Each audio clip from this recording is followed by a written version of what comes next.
Hi, this is Professor Leslie Braun.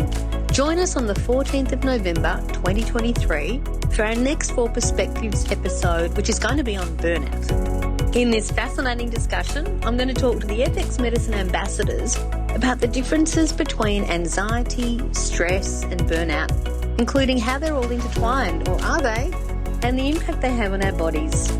We're also going to discuss the degrees of burnout that patients can experience and also the risk factors. So tune in to learn a whole new perspective on burnout, prescribing protocols, and what we can do to holistically support our patients.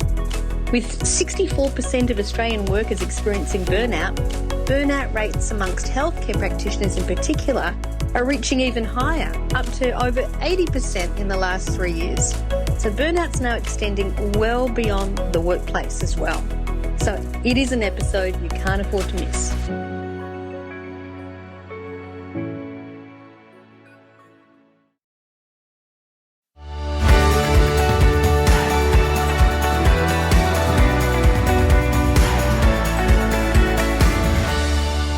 Welcome to FX Medicine, bringing you the latest in evidence-based, integrative, functional and complementary medicine. I'm Dr. Michelle Woolhouse. FX Medicine acknowledges the traditional custodians of country throughout Australia, where we live and work, and their connections to land, sea and community. We pay our respects to the elders, past and present, and extend this respect to all Aboriginal and Torres Strait Islander people today. Joining us on the line today is Sage King, a fertility naturopath and nutritionist at Rhiannon Hardingham Reproductive Health, and self-identifying queer woman with a keen interest supporting and advocating for the LGBTQIA+ community. Sage and I struck up a conversation regarding the emerging language and etiquette around best practice when consulting with people from this community. Many practitioners, including myself, feel a little ignorant and, to be honest, overwhelmed with the seeming complexity of the appropriate language to use in which to not offend. But at the same time are open to learning the best way to do this so that we not only safely open our clinics to this group, but our hearts and minds as well. Thanks for joining us today, Sage. Thank you so much for having me, Michelle. And can I just say a lot of gratitude for you and being so brave in hosting this conversation today. I really appreciate that you're bringing this very important discussion to the forefront. Oh, fabulous. Thank you for that. But before we start, I wanted to acknowledge my privilege. So I am a city-born, white, educated, able-bodied cis woman, and acknowledge that I have not been overly disadvantaged in many ways. And I also wanted to acknowledge, and thanks for you to introduce that, Sage, that I'm learning, and I hope that my learning journey does not negatively impact anyone else. And I apologise in advance for any misconsiderations. And through this podcast, I'm really happy to be corrected and educated. And that's the point of why we're having this conversation. And I'm really thrilled to be joined by you today too. So Sage, allow me to start by first asking what your pronouns are. So my pronouns are she, her. Okay. And should I ask about gender identity with my patients, or is that something that by asking the pronouns that gives me that information? It's not really something that you want to be asking patients directly, especially if it's in that first consultation and you haven't really built that rapport and safety for them. So I tend to find that I get a lot of information from new patient forms where it'll ask them their sex assigned at birth, and if their pronouns are different to that, it kind of gives you a bit of an insight into them as a person. And you obviously run a practice that has a lot of people from the LGBTQIA+ community. Why is inclusivity so important?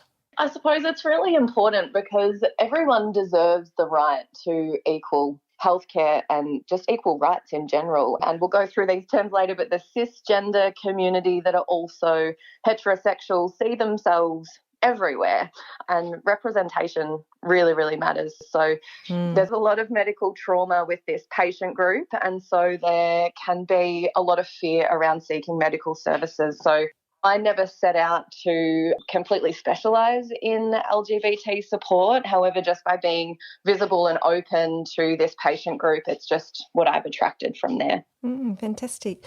So you mentioned medical trauma. Like, can you give us some examples of something of what you mean by that?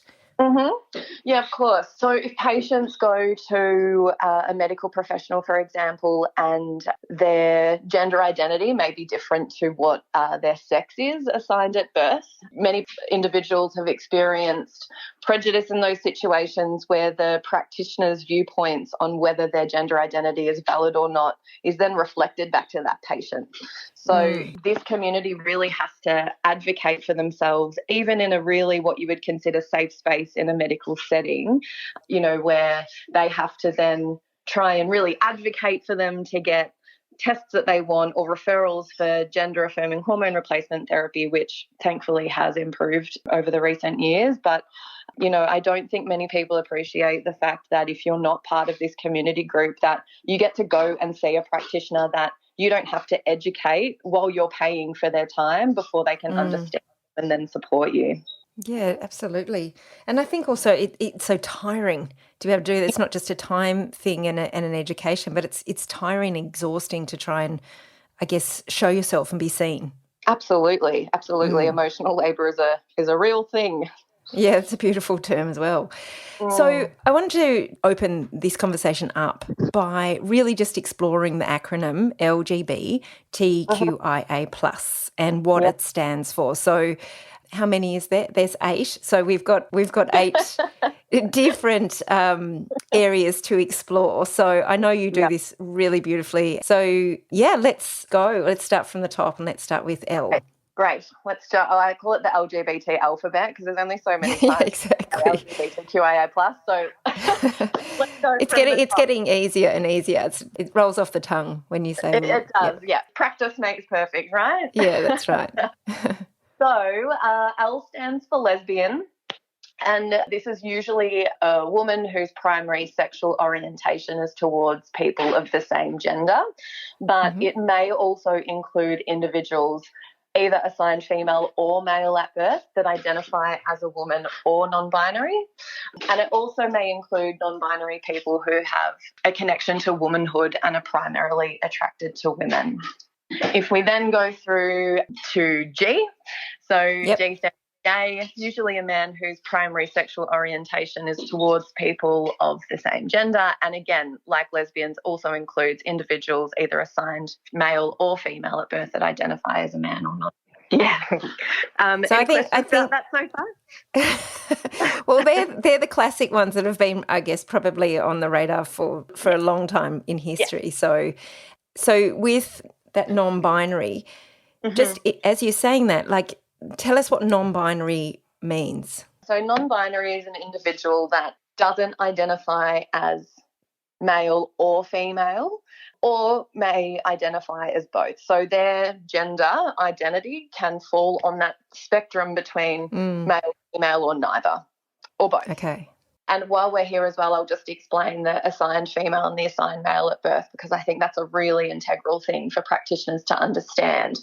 Yeah, you know, right. And we're getting our head around primarily the transgender community, which also is inclusive of the non-binary and gender fluid community, is that there's this talking about biological sex and trying to understand that. But where the language sits at the moment, the terms that we should be using around that patient group is assigned male at birth or AMAB or assigned female at birth, AFAB. Is that a safer term than using biological sex? Yes, absolutely. Yes. Absolutely. Okay, cool. So AMAB and AFAB are what practitioners should be using. And so obviously for the listener too, we're going to have some examples of these, what we've discussed. So perhaps even like a printout that almost like a cheat sheet as we start to become more familiar. We're going to go back to that acronym in a second, but what I've noticed even through our conversation and then speaking to my teenage kids who are all over this, and just the education and just noticing my unconscious bias and my automation, you know, my brain automation, trying to change that brain automation takes some time. It So with does. conscious effort. Yeah. And, it's not something that, I'm not that young, I suppose. Like, I'm 33. I grew up with a very... Come on, Sage. You're young. I know. But still, comparatively to your teenagers, like, they have that that's right. language down pat. But for me, it was still a very much learnt thing, a conscious decision that I had to make to really change the way that I thought through the binary and the language that I used around that. And I've definitely made mistakes with patients, and I've definitely said the wrong thing, but I think it's just about being open and willing and comfortable in knowing that you might say the wrong thing, and that's okay. Like, trying is the best possible thing that you can do. Yeah, that's fabulous advice. Yeah. So, okay, we're up to B. We're up to B for bisexual. So a person whose primary sexual and affectional orientation is towards people of the same and other genders. And we may have heard the term pansexuality, and that's an umbrella term that sits under bisexual. So if you're pansexual, which is what I identify as, is a person whose primary sexual and affectional orientation is towards people regardless of their gender. So bisexual tends to sit still within that binary of, I'm attracted to men and women, whereas pansexual is just attracted to people regardless of their gender. Yeah. Okay, got it.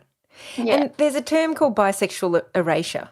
Am I saying that right? Like, tell us about that. I mean, you can explain it better than me. Yeah. Yeah, of course.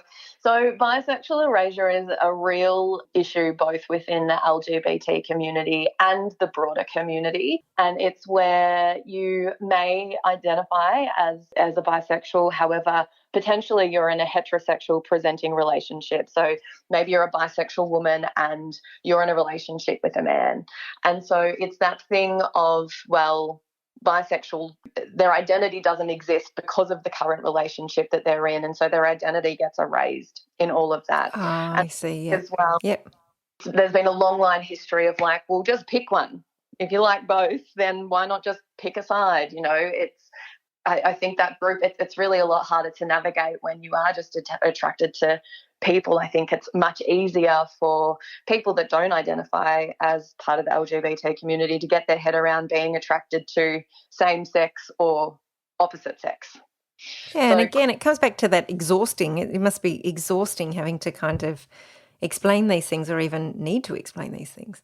Yeah, look, it really is. But, I feel like for myself and my lived experience, I get away with a lot of that external bias because I present as a heterosexual woman, even though that I'm not what we in the community call straight passing, whereas, my partner is gender fluid, and you can absolutely tell that she is gay, and so she definitely gets a lot more harassment in the external world. So I find it not as taxing on me to advocate for this community group versus others within it. Okay. So transgender. Tell us about transgender. So transgender is an umbrella term for individuals whose gender is different from cultural expectations based on their sex assigned at birth. So an example of that is an individual assigned female at birth, but they identify as a man. It can also describe someone who identifies as a gender other than woman or man, and that's what I was mentioning earlier, like the non-binary, genderqueer or no gender community also sit underneath the transgender umbrella. Right. And underneath transgender as well is trans. So trans tends to be the word that we hear most at the moment, but it's a more inclusive term for gender non-conforming and non-binary folks. So transgender, you're thinking individuals who still sit within that binary, however, it is different from the sex assigned at birth, whereas trans is more anyone that sits other along that scale or neither of the. And so it doesn't necessarily mean somebody's transgendering as in like their gender is being changed. It could just be an identity. Is that right? Yeah. Yes, correct. So you can be like a trans man, for example. However, you don't need to have gender-affirming hormone replacement therapy to be trans. It's just an identity. And some people want to then physically transition to affirm their gender, and others are still quite comfortable in the way that they present in the world. It's very different for each individual. Fascinating. I feel like even just this discussion alone is just really helping clarify. It's really important. Thank you. Good, my pleasure. So queer, tell us about Q. Yes, queer. So queer is a word that was historically used as a slur against people whose gender or gender expression or sexuality didn't conform to societal expectations. However, in recent times, queer is definitely a term that's been reclaimed by some as a celebration of not fitting into these norms. So I tend to use this term for myself quite a lot. However, not all who identify as part of this community use queer to describe themselves. And it's still a term that is considered hateful when it's used by individuals who don't identify as LGBTQIA+. So it's one of those things where it's okay for us to say it, but it's not okay for us to say it. And so, like with you, Sage, if you identify as queer, if you and I were friends, would that be okay, or what's the boundary there? Yeah, totally. I think it's just all about consent. So if you use a term to describe me, for example, or if, I've come forward and said I identify as a queer woman, it would be okay for you to repeat that. But if there's anything that you wanted to use in relation to me in a conversation, just ask. And that's what I do with my parents as well. Like, is it okay if I ask you blah, blah, blah? And they can either say, yeah, sure, and give you the answer, or they'll be like, no, I don't feel comfortable discussing that, and then no harm, no foul. Okay, great. Yeah, this is such good information. Intersex is the I. So intersex is an umbrella term that's used to describe a range of natural body variations that don't, I suppose, neatly fit into conventional definitions of male or female sex at birth. And these variations can include, but aren't limited to, things like chromosomal compositions, hormone concentrations, and also external and internal genital characteristics. Okay. So this population makes up, I think it's about 1.7% of the overall population. Of the overall LGBTQI community population, or overall population? No, of the entire population. Right. That's quite a lot, isn't it? Yeah, it is quite a lot, yeah. So the last one, except for the plus, we're going to get into the plus. Yeah, so we're getting to A. I know, asexual. So tell us about that. Yes, asexual. So asexual is, how do I describe it simply? Basically, it's characterised by varying degrees of sexual attraction or desires for partnered sexuality. I suppose people think asexual and they think along the lines of celibacy, where they don't want to have sex with anyone at all. However, it still sits on a spectrum where they still may want to experience other forms of intimacy, whereas other people may not want to experience any of that at all. That's interesting too. So there's still, I think from a sexual health perspective, it's still really, if someone's identifying as asexual, it's important we don't assume that they haven't had any sexual intimacy contact. So, that's really important for practitioners too. Absolutely. So, yes, the plus. That's a newer addition, is it? Or is that just a way of kind of saying, okay, this is an expanding space? And yes. So the plus stands for an expanding space because this community group, is forever evolving and changing, and I have no doubt that within another year or so there's going to be a change to what is safe and not safe for this population group. But other terms that I just wanted to make mention of that also fall within that plus umbrella are the terms brother boy, sister girl, and two-spirit. So brother boy is for our Aboriginal and Torres Strait Islander trans masculine individuals. So they're gender diverse people who have what they call a male spirit and take on male roles within the community as to what the consensus is, I suppose, as to what men and women's roles are within the community. And sister girl is the same, but for those with a trans feminine identity, so take on female roles within the community with a female spirit. And the Two-Spirit community is an Indigenous trans identity for those over in Turtle Island or the States. And they have what they call both masculine and feminine spirit. So similar to non-binary, except they harness both of those energies. I suppose these gender identities have actually been around for a really, really long time. There are, especially, they've been a part of our Indigenous communities forever, and it's just that we as Westerners are really catching up in terms of the language that we have to describe this community group. I think that's really fascinating from a cultural and historical perspective that is there, because I think that there's a prejudice, of why there's so many new gender identity expressions coming out within the community. But in fact, it's a coming out rather than it's not that it hasn't been there all along. Exactly. And so I think especially if we use the non-binary group, for example, we've only just really had language to describe people who don't feel male or female on the inside and didn't know what that meant for them and were so lost by their identity. But now that we have the language, they can be like, oh my God, that's me. I've been feeling like that forever. That's right. I just think it's really great that this language is evolving. And I think, not feeling like you belong or are different is incredibly confronting for human beings, because we're born to belong. We're born to be social and connected. And just that sense of not belonging just marginalises people from their communities, and that exclusion and ignorance and suffering all of that disadvantage. So have you noticed, say, I've noticed with my teenagers over the last sort of 10 years, it's come to my attention through them and obviously through, information such as you're bringing to the table as well. But is it making a noticeable difference for this community?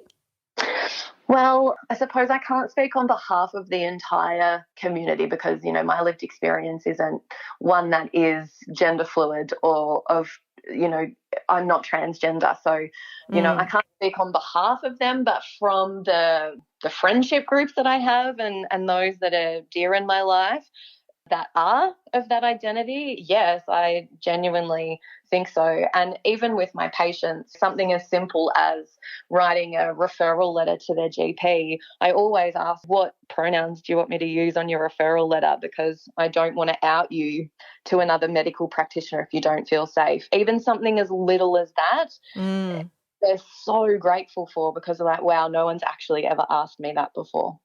Yeah. So, and being seen as who you are would do wonders for anyone, I think. I mean, I totally agree. I mean, recognising and being seen or not being seen, I mean, most of us know the feeling of not being seen, but not being seen by our greater community would be even more distressing in many ways. And also, language is such an amazing thing really too. Like just having a word, even though it may not be 100% perfect, even getting closer and closer to, yes, I can understand that meaning, has an effect on our neurology as well. Like, it gives us a safety within our neurology, and that is a really powerful healing aspect as well.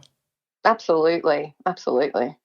So I loved actually how you kind of, use the term outed. Tell us a little bit more about that, because obviously, it's still a long way for us to go as practitioners to really create that safe space, and even if we're well-intentioned, because when you're from a community that has been less than perfectly understood, for want of a better word, it takes a while to develop trust. So how do we start the learning? How do we as practitioners grow from here? Like what are some simple things that you think, like, this is a great place to start? Good question. The important place to start is just starting. I think being open to it, and I think just understanding that you are going to say the wrong thing, and that's okay. It's just about how you recover from that. So I find even in my own personal experience, in talking to others or trying to educate other practitioners that come to me like, what do I do? It's that thing of not centering yourself in that moment. So if you were to say something to me and I just corrected you on it, it's not something that you need to make this really big apology and, oh my goodness, I'm so sorry and I did this because blah, blah, blah. You know, it's just hey, thanks for correcting me. I'm so sorry. I'll try to use the right pronouns in the future or something like that. Well, if someone corrects you, could that be seen as a sign that they feel safe enough to correct you? Absolutely. Yes. Yep, for sure. And so in some ways, like to help center yourself, if they're confident enough to correct you, then, you know, from a practitioner's point of view, if we can create that and just find that safety within ourselves, you know, the safety of making a mistake, because we're, you know, most practitioners are always trying to do their best. And so, you know, that could be a way of sort of reframing of like, well, the consciousness is growing, you know, so that's a good thing. Yeah, I completely agree. Yeah, reframing it like that is really important. And if you feel uncomfortable in that moment, I also like to think about how uncomfortable the patient is in that moment, having to bring something to someone they may not know at that stage. So it's just uncomfortable for everyone, and that's cool. And it's just hey, thanks, I'm going to try to do better next time. And then you can move on.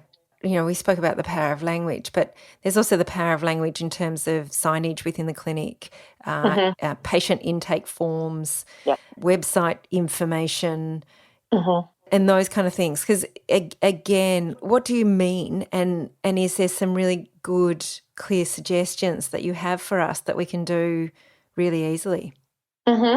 Sure. So, you know, if you think about all of those things that you've just mentioned, there needs to be some signifier of safety for this community. So if we think about it from a marketing perspective, what language are you using on your website when you describe women's health?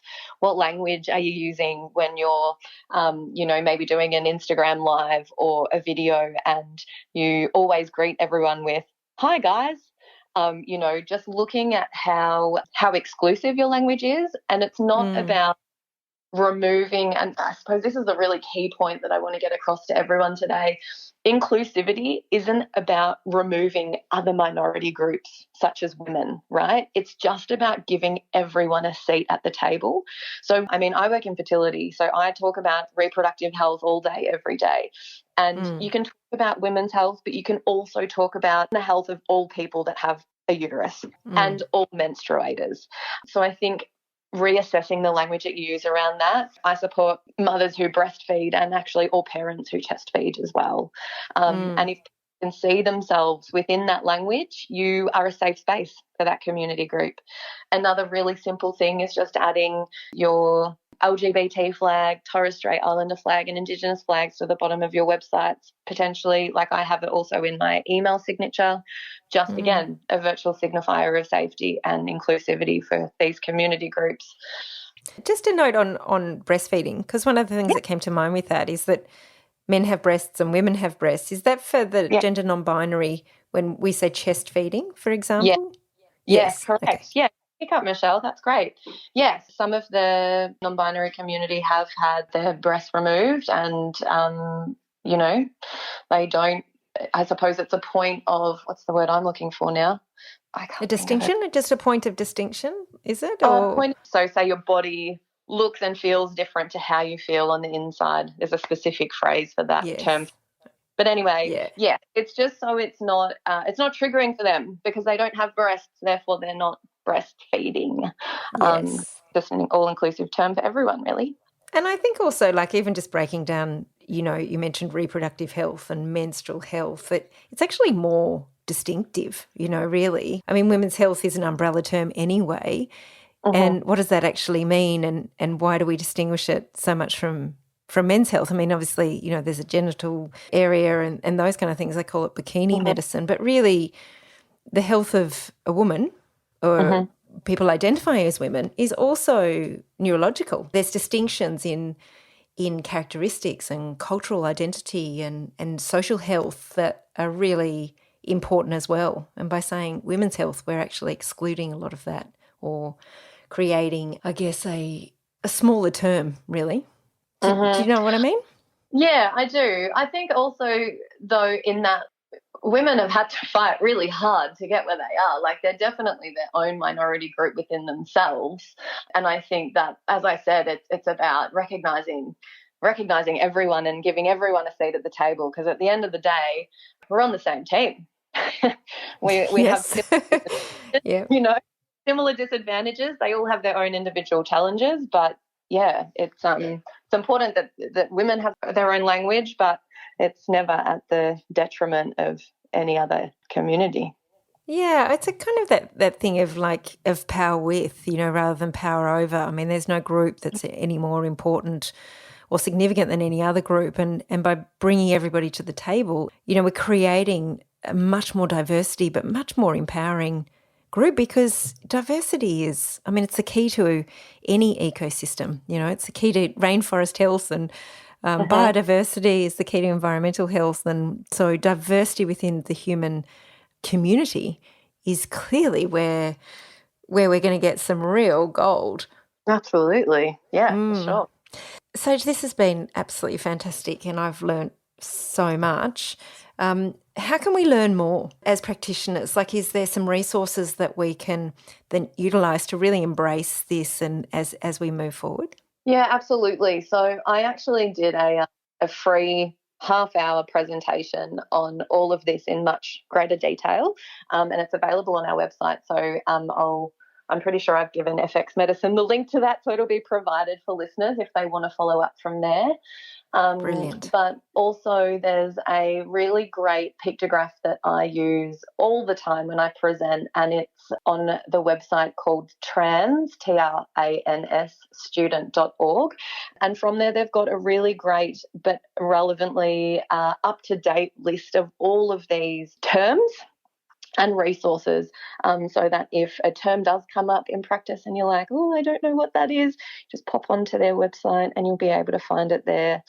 And, other resources, if we look more locally, I know ACON, so just ACON, have some really great resources online. And they also do what I love, which is a Diversity Days program. So they have free resources for every single LGBT celebration day on the calendar each year. And they've got pre-made marketing materials and resources for each day as well that are just good to go for practitioners to use. So if you're not really knowing how to make yourself visible from a social media perspective, for example, that's a really great place to start. It's amazing, and it's so great that we can share these resources that, to really build up that language and that connection, but also the commitment, to diversity that I think we all hope for. So thank you so much, Sage, for taking the time with us today. Personally, I've learned so much, and I'm so grateful to be educated about this really important issue. Oh, thank you so much, Michelle. And thank you, as I said earlier, for being brave to hold a discussion such as this when you're not feeling all confident in navigating it. And I hope it's really inspiring for other practitioners to be able to feel like they can do the same.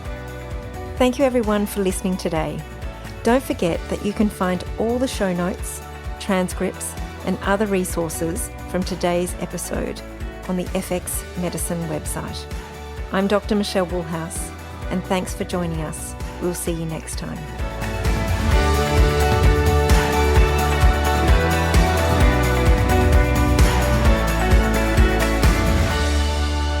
This podcast is intended as healthcare practitioner education only, and it is not a substitute for medical advice, diagnosis, or treatment. Hi, this is Lara Bryden. For many women, the years leading up to the final period can be a time of neurological symptoms, including higher perceived stress, anxiety, brain fog, migraines, and sleep disturbance. To learn more about the underlying mechanisms of neurological change, as well as assessment and treatment strategies, join me on November 15th for a Bioceuticals Clinical Mastery class. You can book your spot at bioceuticals.com.au. See you there.